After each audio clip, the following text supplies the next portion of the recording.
Good afternoon. Our Legion, Branch 155, has been requested by the family to conduct a Legion Memorial Service of Life for our departed comrade Bernard Frederick Boudreau. And we as Legionnaires, comrades and friends, are honored to do so.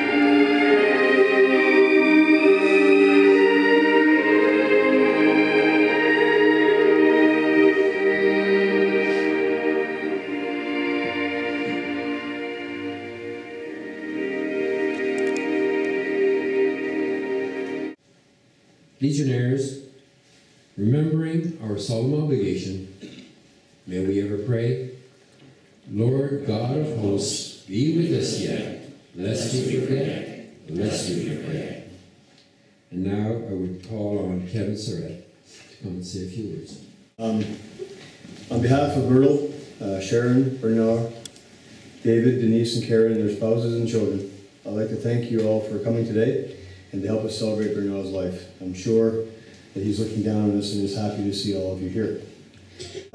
Bernard was born on July 6, 1944 in Woodvale, Digby County, the second child to Joe and Alma Boudreau, following his older brother Jerry, who was born 2 years before, and pretty tough act to follow. As a child, Bernard was a worker from the start. He was always up early in the morning making a fire and did all his chores at lightning speed. He would eventually follow in his father's footsteps by joining the Canadian Armed Forces in 1962. We all remember our mother telling us how Bernard followed her, actually chased her, around the house, incessantly begging that she sign the papers allowing him to join underage. She finally relented and signed the papers just to get him to stop. He was deployed to Germany with the Royal Canadian Regiment, and in November of 1964, on Friday the 13th, he was involved in an accident and returned home, spending 2 months at Camp Hill Hospital before being medically discharged from the military. He also worked on steel bridges, and eventually he settled mainly into carpentry work. Through the years, there were many stories and many precious moments, probably too many to share. I would say that Bernard was blessed with a witty sense of humor, as well as a completely unique way of looking at the world. Bernard was a smart guy. He loved to read and do crossword puzzles, right up to his final days. He boasted that over the years he had read an entire set of encyclopedias. He also read a fair bit of those to his first grandchild, Tyler. None of those silly baby books for you, eh, Tyler? That's how you learn. Bernard also liked planting a garden, taking pride in his crop. One year, he made a scarecrow and dressed it with one of his old doeskin jackets, and not only would everyone wave as they drove by, wondering why he wasn't waving back, but when Uncle Emmett came to visit one day, he headed straight to the garden and started talking with Bernard. Not really sure what that conversation was like. Bernard loved baseball, especially the Montreal Expos. You'd even listen to the games on the radio on the way home from town on Friday evenings, and you had to be quiet. He was devastated when the Expos left Montreal, and as a result, he hated the Blue Jays. Many of us still enjoy baseball because of his influence. He also liked old country music, Hank Snow, Hank Williams, Merle Haggard, and some other dude named Jerry Budd. Caring was truly appreciated.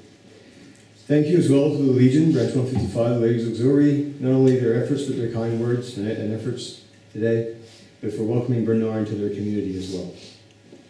We'd especially like to thank all of you for being here today, everybody. Your support is a source of comfort and pride to Bernard's family and all of us.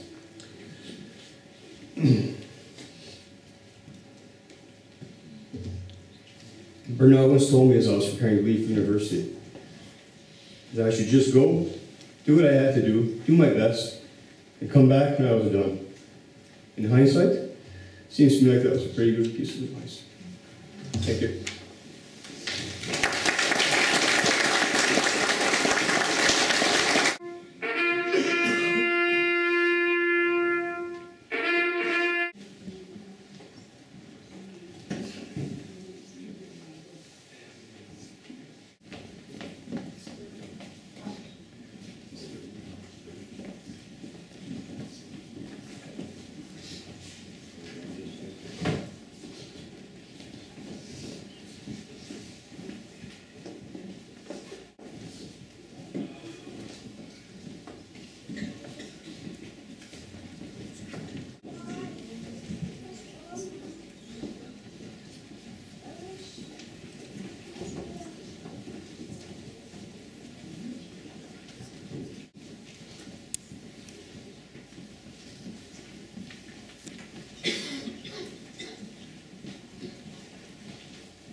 In addition, as your District E commander, I'd like to say that I did not know Bernard as long as many of my fellow Legionnaires.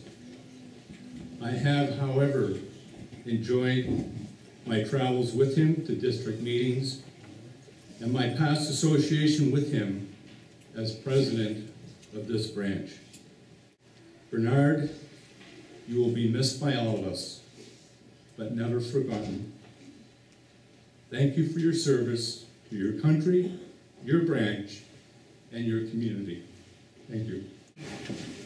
And we shall now listen to the hymn Amazing Grace.